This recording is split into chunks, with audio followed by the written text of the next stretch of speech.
Marcus Thorne stood at the edge of Silvergate Pass, his weathered cloak snapping in the mountain wind, watching the valley below choke with smoke and screams. The Crimson Banner, 10,000 strong, rolled across the farmlands like a scarlet plague, torches turning grain fields into seas of flame. He shouldn't be here. The Radiant Order had stripped him of his oath, his rank, his very name 3 months ago. Yet here he was, watching innocent people die while his former brothers-in-arms remained safely behind Thornhaven's walls. Citing strategic necessity, the metallic taste of guilt coated his tongue. He'd been the Order's youngest knight commander in a century, celebrated for pushing back the Ashlands incursion 5 years prior. Then came the incident at Millbrook, a choice between following orders to abandon civilians or disobeying to save them. He'd chosen the people. The Order had chosen discipline over mercy, publicly humiliating him in the Grand Hall before tearing the silver sunburst from his chest. The scar still ached when it rained. A child's scream cut through his thoughts, high, terrified, desperate. Marcus's fingers twitched toward the wrapped bundle at his hip, the longsword Dawnbreaker that technically no longer belonged to him. The Order had demanded its return, but some things couldn't be surrendered. The blade had been his grandfather's, earned through sacrifice, not granted through ceremony. Below, a family scrambled from their burning cottage. Father, mother, 2 young daughters. Crimson Banner cavalry spotted them, wheeling their war horses with predatory precision. The father raised a pitchfork, a laughably inadequate defense. The lead rider drew his sword, sunlight glinting off the steel. Marcus moved before conscious thought, his body remembering what his title had forgotten. The mountain path blurred beneath his boots as he descended, loose stones scattering. His heart hammered not with fear, but with something he hadn't felt since Millbrook. Purpose. The Radiant Order taught that power without authority was chaos. Perhaps they were right. Perhaps chaos was exactly what this moment required. The slope leveled as he hit the valley floor. He was still 100 yards distant. Too far. The cavalryman raised his blade. The father shoved his children behind him. The mother's face contorted in helpless terror. Marcus's left hand shot forward, fingers weaving the somatic components while his mind shaped the verbal incantation. Fortis Animus! The words of Shield of Faith tore from his throat, channeling divine energy he shouldn't still possess, not without the Order's blessing. A shimmering barrier of golden light materialized around the family just as the rider's sword descended. Steel met divine force with a thunderous clang, the blade rebounding, the horse rearing in surprise. The cavalry unit wheeled as one, 6 riders now focused on the armored figure sprinting toward them. Marcus drew Dawnbreaker mid-stride, the familiar weight settling into his grip like an old friend. The sword's name came from its enchantment, a subtle warming along the blade's edge that grew fierce under morning light. No light now in the smoke-stained afternoon, but the steel sang as it cleared the scabbard. Retreat! Marcus shouted to the family, not breaking stride. North, to the mountain caves! The lead rider, a scarred veteran with sergeant's marks, barked a laugh. Bold words from one man against 6. Identify yourself. Marcus didn't answer with words. He closed the final 20 yards as the riders charged, their formation tight and professional. At 10 yards, he dropped into a slide beneath the lead horse's hooves, Dawnbreaker sweeping in a precise arc that severed the saddle's girth strap. The rider crashed down in a tangle of leather and curses. Marcus rolled, came up inside the formation circle, and his blade found the second rider's stirrup, sending the man tumbling. The remaining 4 spread out, wary now. Marcus's breathing remained controlled despite the sprint and combat. The Order's training ran deeper than oaths and ceremonies. Muscle memory, tactical awareness, the weight distribution that meant the third rider favored his right side, would overcommit to that angle. He fights like Radiant Order, one rider hissed. But no sunburst. Doesn't matter? The sergeant snapped, circling. He's alone, surrounded, and the ground trembled. Not the subtle vibration of horses, but a deep, rolling thunder that raised dust and set weapons rattling. From the valley's eastern ridge, a vast shadow fell across the burning fields. The Crimson Banner's main force approached, not just cavalry now, but pike formations, archers, and siege equipment, thousands more than Marcus had estimated from the pass. The sergeant grinned, blood running from a split lip. See that, hero? That's reality. You can kill 100 men, hell, you might even kill 200 before they put you down. But what then? You've saved one family. There's 10,000 souls in this valley. You're not saving them. You're just choosing which corpses you stand on when you fall. Marcus's grip tightened on Dawnbreaker. The man wasn't wrong. One disgraced knight against an army wasn't strategy. It was suicide with delusions. The smart move would be retreat, save the family, live to fight another day. The Order had taught him to recognize unwinnable scenarios. The Order had also taught him mercy was weakness. He raised Dawnbreaker, letting the dying sunlight catch the steel, and smiled. Not the practiced smile of diplomatic functions, but something genuine and slightly mad. You're right, Marcus said softly. I probably can't save everyone.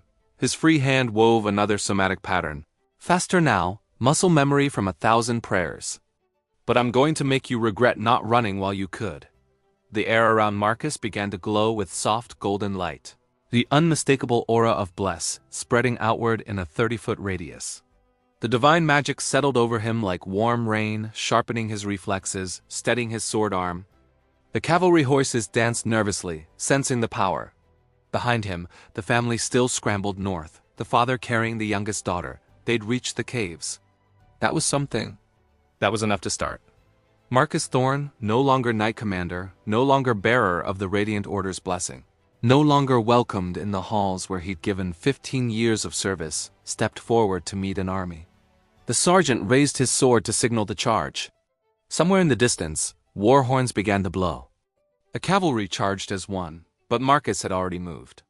Years of drilling against multiple opponents transformed thought into motion. He didn't decide where to step. His feet simply knew. Dawnbreaker parried the first blade with a ringing clash, his body pivoting to use the second attacker's momentum against him. The rider's own charge carried him past, and Marcus's blade found the gap between cuirass and pauldron, not killing but disabling. The man crashed into his companion, both horses stumbling. 4 remained active. Marcus's mind calculated angles, measured distances, noted the sergeant coordinating from the rear. Professional soldiers, disciplined, not the mercenary rabble. This would be close. A blade sliced past his shoulder, tearing cloth but not finding flesh. Marcus twisted, grabbed the rider's wrist, and used the horse's own momentum to pull the man from his saddle. As the soldier fell, Marcus caught his blade mid-air and hurled it with precision into the 4th rider's horse, catching the animal's reins. The horse reared, dumping its rider. The sergeant's eyes narrowed with grudging respect. Definitely order-trained. What did they kick you out for? Caring too much, Marcus replied, breathing hard now. The blessed spell coursed through him, but divine magic had limits. Without the Order's collective faith to draw from, his own reserves were finite. Each spell burned through energy he couldn't replenish. 2 more significant castings, maybe 3 before exhaustion claimed him. The sergeant dismounted deliberately, drawing a Zweihander from his saddle. Noble, stupid but noble, he gestured, and his remaining men formed a loose perimeter. I'm Sergeant Torvin of the Crimson Banner. I'll make you a deal. Surrender now. I'll convince the commander to give you a soldier's death. Quick, clean. Better than what's coming. Marcus glanced past them. The main army approached steadily, their formations professional and terrifying in their precision. War machines rumbled forward, ballistae, catapults, mobile siege towers, even though no fortress opposed them. This wasn't a raiding force. This was an invasion, prepared for total war. Why Silvergate? Marcus asked, genuinely curious. There's nothing here but farms and trade roads. No strategic value, no orders, Torvin cut him off. But something flickered in the sergeant's weathered face. Discomfort. Doubt. Not mine to question. The banner moves, we move. That's the contract. A contract. Of course, the Crimson Banner fought for coin, not cause. Someone had hired this army, pointed them at Silvergate Valley like a loaded crossbow. But who could afford 10,000 mercenaries, and why target farmlands? The thought crystallized as Marcus remembered the conversation 3 months ago after his expulsion. The Grand Commander, elegant in his ceremonial armor, had sighed with what seemed like genuine regret. You don't understand the larger picture, Thorne. Sometimes we sacrifice pawns to preserve the king. Silvergate's vulnerability draws enemies into the open. When they commit, we strike from prepared positions. Marcus had assumed political maneuvering. He hadn't considered it might be literal. They left this valley exposed on purpose, he said aloud, realization turning his voice cold. The Radiant Order knew an attack was coming. They pulled back, let you march in unopposed. And now, he scanned the horizons, looking for what he knew must be there. Thornhaven's walls weren't defensive. They were a staging point. Torvin's expression confirmed it. You're smarter than most Order Knights. Doesn't change anything. It changes everything. Marcus's mind raced through tactical implications. The valley was a kill box. The Order had likely positioned forces on the surrounding ridges, waiting for the perfect moment to spring their trap. They'd let the Crimson Banner commit fully, then collapse the perimeter. A brilliant strategy, if you didn't count the 10,000 civilians caught in the crossfire. The refugees. The burning farms. The screaming children. All acceptable losses in the Grand Commander's larger picture. Marcus felt something crack inside his chest. The final tether to his former life severing. He'd been angry at his expulsion, bitter at the injustice. But some part of him had hoped for redemption, for the Order to recognize its mistake. Now he understood. There was no mistake. They were exactly what they appeared to be, strategists who measured lives in acceptable margins of error. You should run, Marcus told Torvin quietly. Get your men out. This valley is about to become a slaughterhouse and you're the meat. The sergeant actually laughed. Run from what? Your sword? One disgraced knight against. The war horns blew again, closer now, and Marcus recognized the pattern. Order signals, the kind used for coordinated assault. Torvin's smile faltered as the realization hit him. His head snapped toward the ridges, eyes widening as sunlight glinted off position forces, catapults, siege equipment, heavy cavalry, all previously hidden behind ridge crests and tree lines. Mother of Torvin began. The first volley of boulders arced overhead, trailing smoke. They weren't aimed at the valley. They targeted the Crimson Banner's rear formations, cutting off retreat routes, creating chaos in the packed ranks. Men scattered, horses screamed, and the perfectly disciplined invasion force suddenly found itself trapped in the exact valley they'd thought they controlled. Marcus moved before Torvin could recover, Dawnbreaker flashing in a calculated arc that disarmed rather than killed. The Zweihander clattered away, and Marcus's boot caught the sergeant behind the knee, dropping him. Stay down if you want to live. Horns answered horns now. Crimson Banner officers trying to reorganize, Order commanders coordinating the encirclement. The valley descended into controlled chaos, thousands of soldiers suddenly fighting for survival instead of conquest. And caught between them, scattered throughout the burning fields, were the refugees Marcus had sworn to protect. A family huddled behind an overturned cart 300 yards distant, pinned between advancing Order heavy cavalry and retreating Crimson pikemen. An elderly couple stumbled through smoke, disoriented and exposed. A child, separated from parents, screamed for help that wouldn't come. The tactical part of Marcus's mind, the part the Order had trained so well, calculated the situation coldly. He could save perhaps a dozen people if he moved efficiently, chose carefully. The rest would die regardless. Standard doctrine: minimize losses within achievable parameters. The human part, the part that got him expelled, rejected the mathematics. His hand went to the pouches at his belt, fingers finding the small carved stone that represented his last connection to divine magic.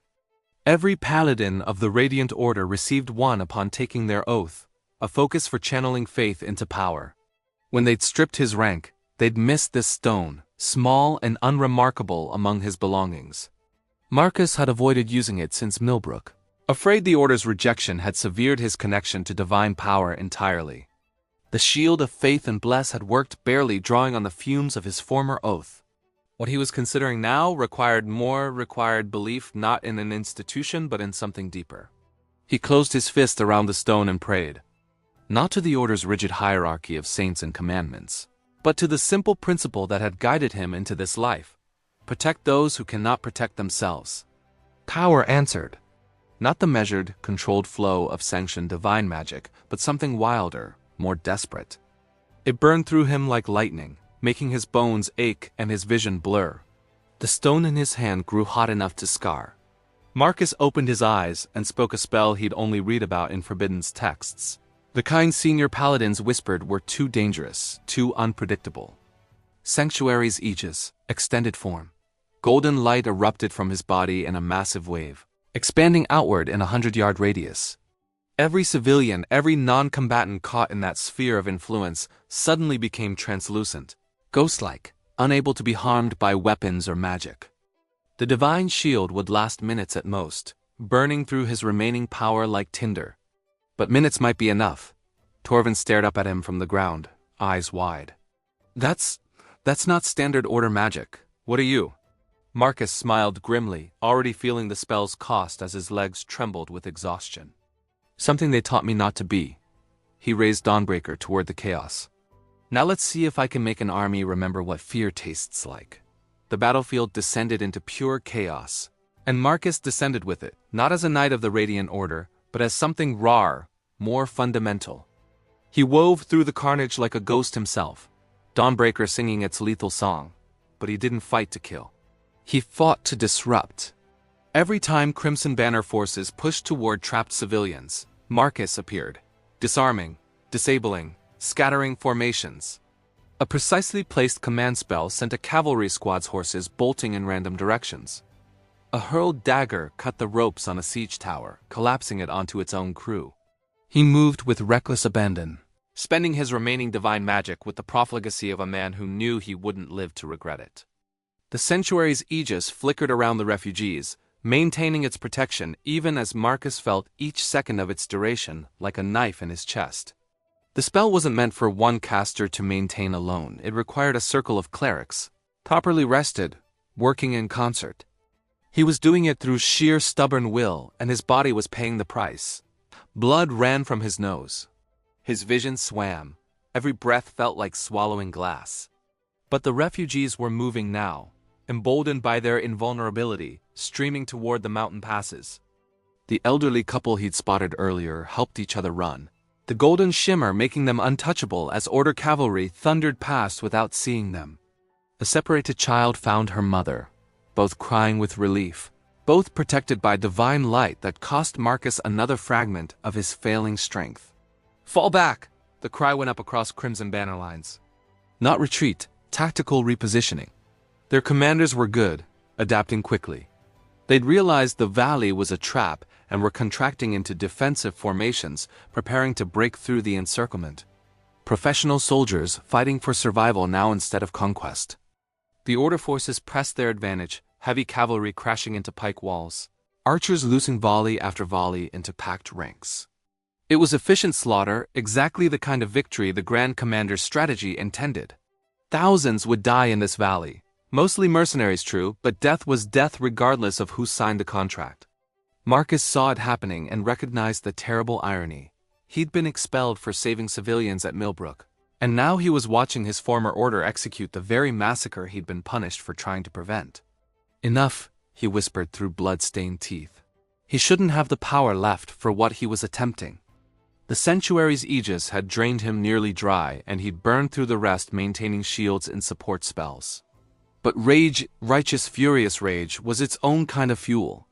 Marcus planted Dawnbreaker point first into the scorched earth and raised both hands skyward. His voice, hoarse and breaking, shaped words of power he'd memorized years ago, but never dared speak. The incantation for Daybreak's judgment, a legendary spell reserved for the Radiant Order's most dire moments. It required a full ceremonial circle, the blessing of 3 senior clerics, and a holy relic of significant power. He had none of those things. He had only desperation, conviction, and the absolute certainty that if he didn't act now, history would remember this valley only for its corpses. The sky answered. Light, pure, blinding, magnificent, erupted from the clouds above, a pillar of radiance so bright that every soldier within a mile radius shielded their eyes. It wasn't aimed at anyone, wasn't meant to harm. But its presence was undeniable, overwhelming. The visual manifestation of divine attention focused on this blood-soaked valley. And in that light, every soldier, Order and Crimson Banner alike, saw themselves reflected. Not their physical forms, but their choices, their actions, the weight of every order followed without question. It wasn't judgment in the punitive sense. It was clarity, the kind that strips away justification and leaves only truth. Marcus felt it too, that terrible clarity. He saw himself as he was, a broken man clinging to principles his own order had abandoned, fighting a battle he couldn't win, spending his life like cheap coin because he couldn't bear to stop. He saw the futility and the necessity, the foolishness and the courage, all tangled together without clear distinction. The light held for 3 heartbeats, an eternity compressed into seconds. Then it faded, leaving only normal sunlight filtering through smoke. Marcus collapsed to his knees, gasping, every muscle screaming. Dawnbreaker slipped from nerveless fingers. The sanctuary's aegis finally failed, its golden shimmer winking out as the last refugees crested the mountain paths to safety. He'd done it. They were safe. All of them. Now he just had to survive what came next. Footsteps crunched on scorched earth. Marcus looked up, expecting Crimson Banner soldiers or Order cavalry come to finish him. Instead, Sergeant Thorne stood there, his Zweihander held loosely, his expression unreadable. "That light," Thorne said quietly. "I saw... things. My choices." He paused, seeming to struggle with words. "The Crimson Banner's first contract. We were supposed to protect a merchant convoy. Simple work. But when bandits attacked, the commander decided the cargo was more valuable than the merchant's children. We followed orders." Marcus said nothing, just breathed and bled. "I've been telling myself for 15 years it wasn't my choice," Thorne continued. "Commander's decision. Not my responsibility." He looked at his sword, then at the battlefield, then at Marcus.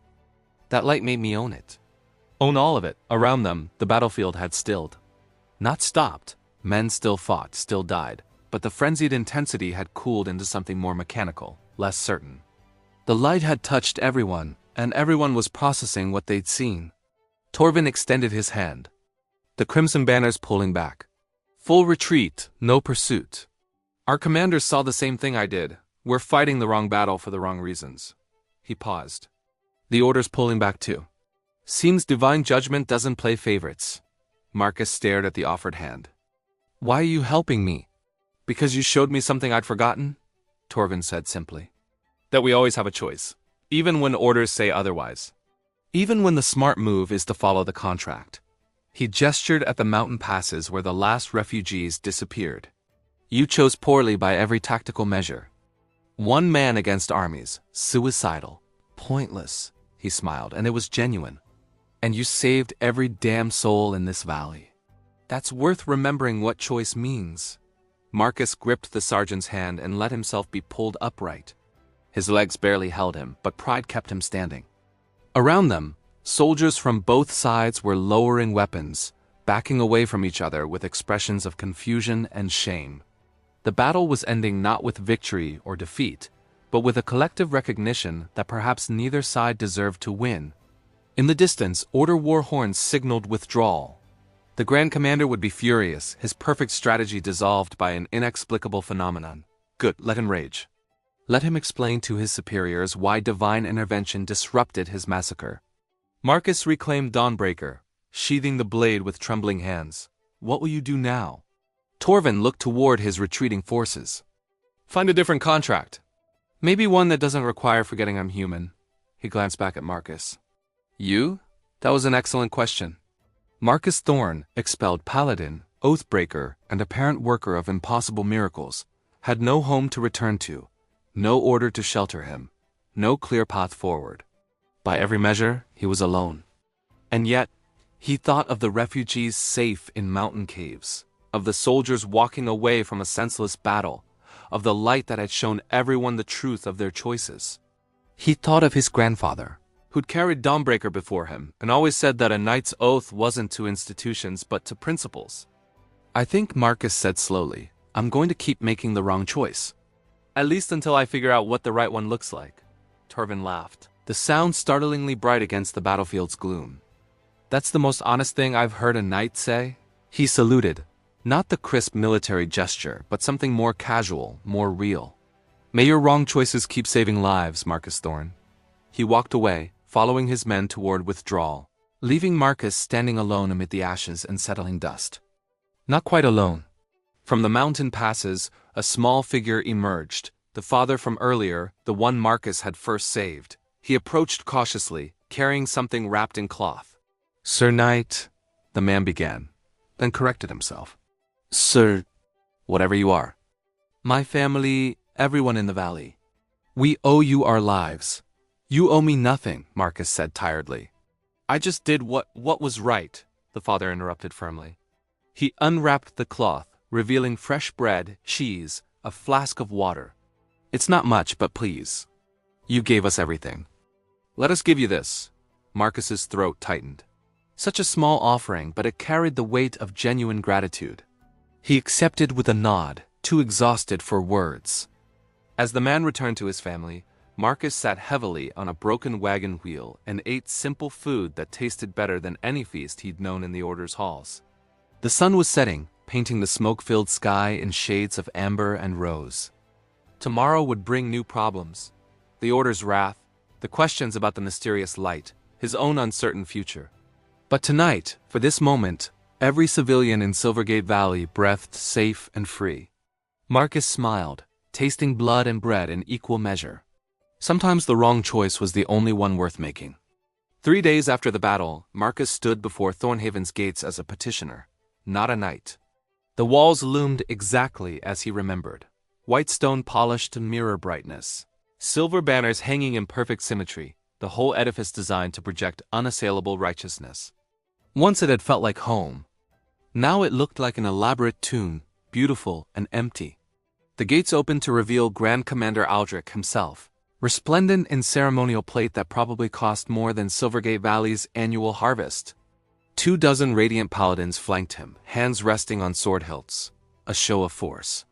Marcus Thorne, Aldrich's voice carried the weight of formal proclamation.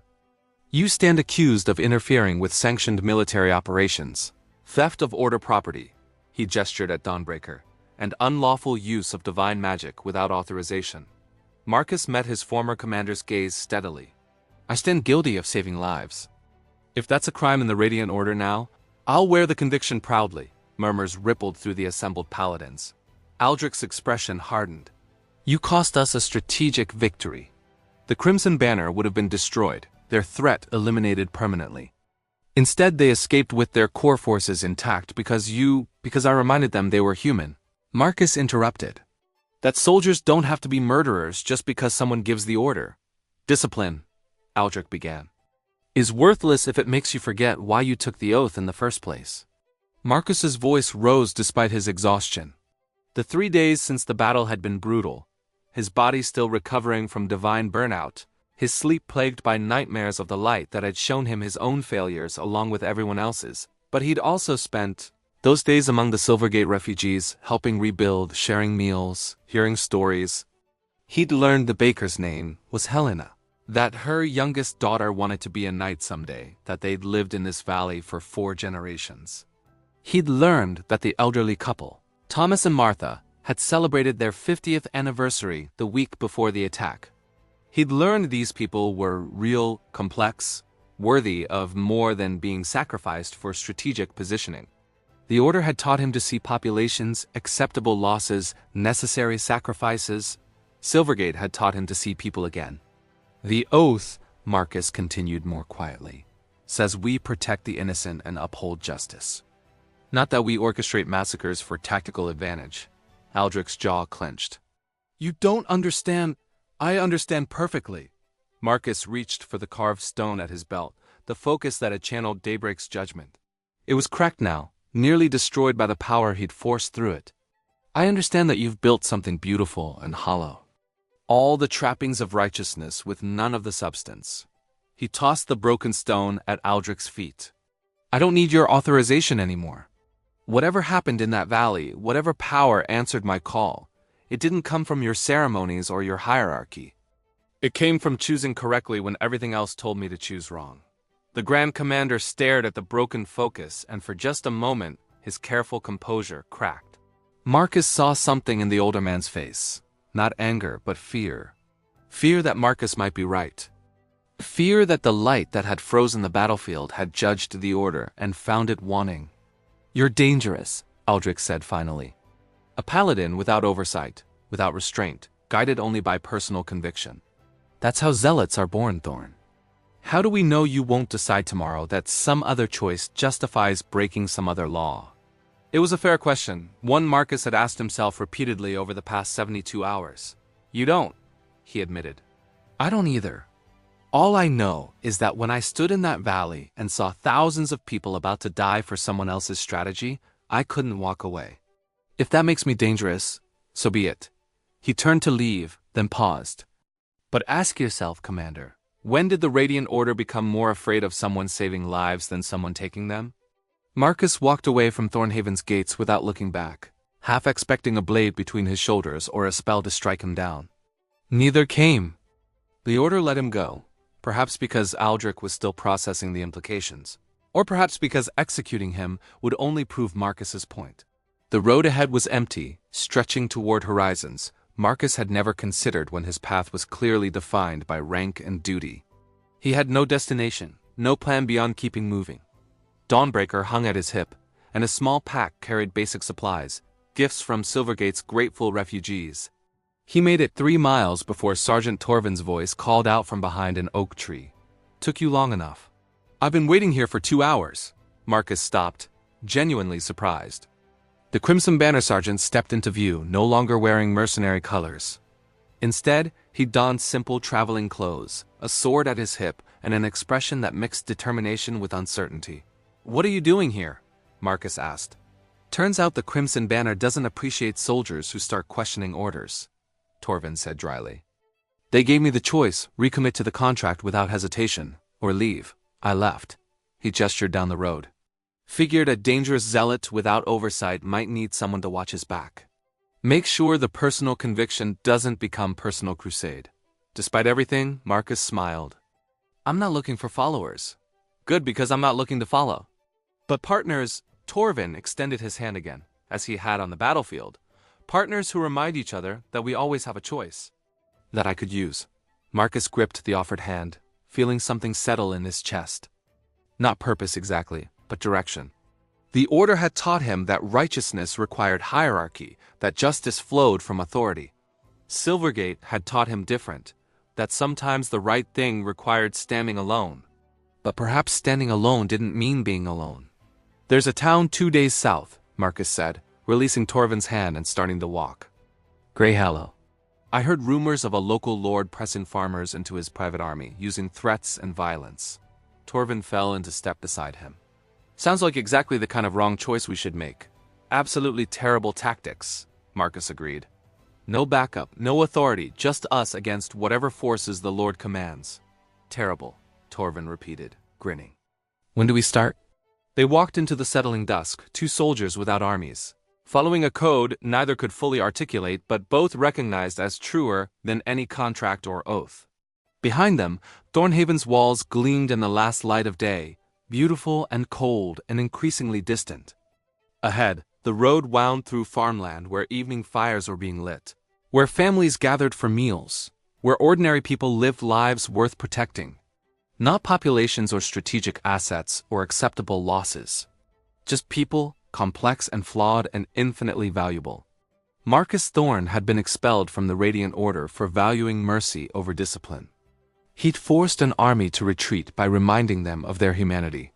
He'd paid for it in blood, exhaustion, and the permanent severing of his former life. And he'd do it again in a heartbeat. Somewhere in the darkening sky, stars began to emerge, small lights, easily missed, but constant. Marcus looked up at them and thought of Helena's daughter who wanted to be a knight, of Thomas and Martha celebrating 50 years together, of every refugee who'd made it safely to the mountain caves. The Order would call what he'd done reckless. History might not even remember it. But those people would build new memories because he'd chosen to stand when standing made no tactical sense. That was enough, more than enough. "You know," Torvin said conversationally, "that light in the valley. The one that showed everyone their choices. You never explained what you saw when it hit you." Marcus was quiet for a long moment, remembering the terrible clarity, the weight of every failure and success laid bare. "Finally," he answered with complete honesty. "I saw someone who spent 15 years following orders without questioning them. And then I saw someone who finally learned that the right choice isn't always the easy one, or the safe one, or even the one that makes sense." He smiled, and it reached his eyes. "I saw someone becoming who he should have been all along. And who's that?" Marcus adjusted Dawnbreaker's weight on his hip, felt the familiar comfort of steel that had been his grandfather's, earned through sacrifice rather than granted through ceremony. Someone who chooses poorly by every tactical measure, and sleeps well anyway, Torvin laughed, the sound warm against the cooling night. To poor choices and good sleep then. To poor choices, Marcus agreed, and the people they save. They walked on through gathering darkness, heading toward Grey Hallow and whatever challenges waited there. Behind them, the battlefield at Silvergate Valley lay empty except for scattered debris and healing ground. No monuments would mark what happened there. No songs would celebrate the stand of one expelled knight against armies. But in mountain caves, refugees told their children about the day a nameless warrior reminded thousands of soldiers that they were human first and weapons second. And in the retelling, something subtle changed, a recognition that orders could be questioned, that authority wasn't absolute, that individual choice mattered even in the face of overwhelming force. Marcus didn't know it yet, but the light he'd called down in desperation had done more than stop a battle. It had planted seeds of doubt in unjust hierarchies, of hope in personal conviction, of the radical idea that sometimes the greatest strength was admitting you didn't have all the answers. The seeds would grow, people would remember. And one day, when another soldier stood at a crossroads between orders and conscience, they might remember the story of Silvergate Valley and choose differently. But that was tomorrow's story. Tonight was for walking, for companionship, for the simple satisfaction of knowing that this particular wrong choice had saved every life it touched. Marcus Thorne smiled up at the stars and kept walking, expelled from his order, rejected by his former brothers, stripped of rank and recognition, and more free than he'd ever been in his life. If this journey has captivated you so far, prove you want more. Subscribe to the channel, leave a like, and strengthen this world. Every bit of support keeps the story alive, brings new chapters, bigger battles, and unexpected destinies. Your choice decides whether the next adventure begins now or remains dormant forever.